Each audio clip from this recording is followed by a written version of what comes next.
रातों रात अमीर बनने के लिए इन दिनों लोग सबसे ज्यादा कौन सा काम कर रहे हैं? जी हाँ, सबसे ज्यादा अवैध रूप से हो रही प्लॉटिंग लोगों को रातों रात अमीर बनने का सपना दिखा रही है। लेकिन तमाम खेती की जमीनों को पाट कर यहाँ रातों रात प्लॉट काट कर बेचने वाले कई भूमाफिया ये भूल जाते हैं कि उनकी इस गलती का खामियाजा आम जनता को भुगतना पड़ता है। मध्य प्रदेश के कई जिले हैं जहां ऐसी अवैध प्लॉटिंग चल रही है, लेकिन इस पर कुछ ही जिले हैं जहां बड़ी कार्रवाई होती है। उदाहरण के तौर पर टीकमगढ़ जिले का नाम इस स्टोरी में लेंगे, क्योंकि टीकमगढ़ कलेक्टर ने ऐसे भूमाफियाओं पर एक बड़ी कार्रवाई की है। टीकमगढ़ कलेक्टर के निर्देशन में अवैध कॉलोनियों पर बड़ी कार्रवाई की शुरुआत हुई है। 102 कॉलोनियों की बाकायदा सूची जारी कर उन्हें नोटिस जारी किए गए और उनके द्वारा जिन इलाकों में प्लॉट बेचे जा रहे थे वहां के नामांतरण पर रोक लगा दी गई। टीकमगढ़ में 4 अगस्त को यह आदेश जारी हुआ। जिले में अवैध कॉलोनियों के खिलाफ प्रशासन ने कड़ा रुख अपनाया और बड़ी कार्रवाई की।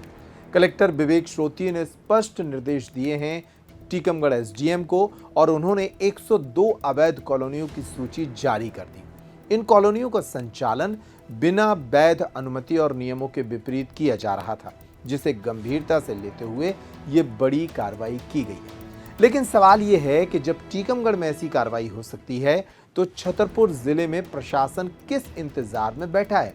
क्योंकि छतरपुर जिले में भी बड़े पैमाने पर खेती की जमीनों को रातों रात प्लॉट के तौर पर बेचने का काम धड़ल्ले से जारी है। ऐसे में कई तरह के फर्जीवाड़े भी हो रहे हैं, लेकिन प्रशासन इस दिशा में कोई ठोस कदम नहीं उठा रहा। पिछले दिनों छतरपुर जिले की भी 40 कॉलोनियों को चिन्हित तो किया गया था कि यहां बगैर रेरा लाइसेंस के या बगैर जनता को बुनियादी सुविधाएं दिए प्लॉट बेचे जा रहे हैं, लेकिन इनके विरुद्ध कोई कार्रवाई नहीं हुई। सिर्फ नोटिस जारी कर दिए जाते हैं और नोटिस जारी होने के बाद किसी तरह का सेटलमेंट हो जाता है। छतरपुर जिले के एसडीएम अखिल राठौर से इस मुद्दे पर हमने बात की। सुनिए उन्होंने क्या जवाब दिया। देखिए, हमारे द्वारा लगातार इस पर कार्रवाई की जाती है। अभी वर्तमान में भी 40 से अधिक प्रकरण अवैध कॉलोनी घोषित करते हुए कलेक्टर महोदय की और अग्रिम कार्रवाई हेतु प्रेषित किए गए हैं, और आगे भी महोदय के निर्देशानुसार हम शहर में लगातार सभी क्षेत्रों में इस पर कार्रवाई जारी है और कार्रवाई करते हुए आपको और पृथक से अवगत कराया जाएगा। सर, कौन कौन सी चीज़ें जो जरूरी रहती हैं? देखिए, कॉलोनाइजर का लाइसेंस होना चाहिए, टाउन एंड कंट्री प्लानिंग की अनुमति होनी चाहिए, डाइवर्शन होना चाहिए एवं सभी सुविधाएं उनको प्रोवाइड करनी चाहिए।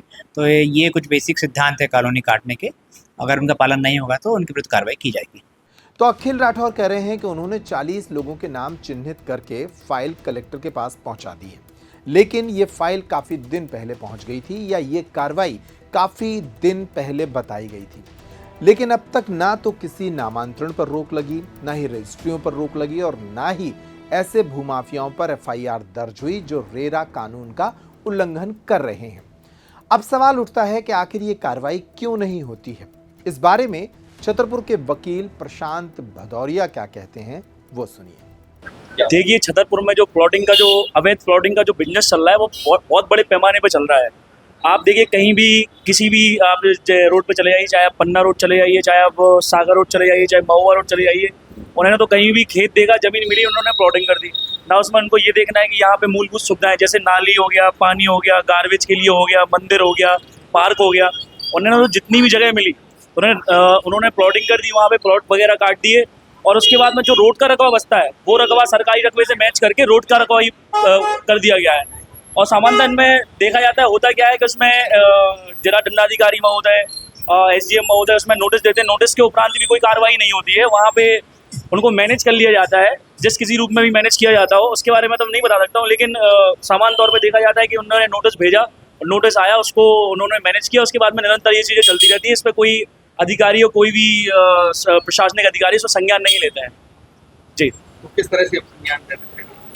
देखिए, जिस प्रकार से जो प्लॉटिंग चल रही है, अवैध प्लॉटिंग चल रही है, ये कहीं ना कहीं बहुत आम जनता के लिए बहुत ही चिंता का विषय है। आदमी जब मकान बनवाता है तो उसमें अपनी जिंदगी भर की पूंजी लगा देता है और मकान बनवाता है, बाद में सरकार का आदेश आ जाता है कि ये प्लॉटिंग अवैध है और इसको तोड़ने के आदेश दे दिए जाते हैं। लेकिन जो बिल्डर हैं, जो भी वो अवैध प्लॉटिंग करते हैं, उनके ऊपर कोई कार्रवाई नहीं होती है। आदमी मरता कौन है? आम आदमी मरता है, जो जिंदगी भर की कमाई उसमें लगा देता है बाद में सरकार का ऑर्डर आता है, उन मकानों को ध्वस्त कर दिया जाता है और इसमें कोई कार्रवाई, जहाँ तक मैं देख रहा हूँ, कोई कार्रवाई किसी ना बिल्डर के ऊपर होती है, ना कोई जो अवैध बिल्डर है, ना कोई अवैध बिल्डर के ऊपर है, ना कॉलोनाइजर के ऊपर होती है। उनको परमिशन लेनी होती है रेरा से, ना कोई बिना परमिशन के कहीं भी प्लॉटिंग कर देते हैं। आप चले जाइए यहाँ से 1 किलोमीटर खेत ही खेत देखेंगे, बीच में आपको मकान दिख जाएंगे। तो ये बहुत गलत है और प्रशासन को इस पर ध्यान देना चाहिए। ये बहुत ही चिंता का विषय है। तो कुल मिलाकर छतरपुर जिले में भूमाफियाओं के हौसले बुलंद हैं। शहर के आसपास तेजी से विकसित हो रहे इलाकों में अवैध प्लॉटिंग का काम धड़ल्ले से जारी है।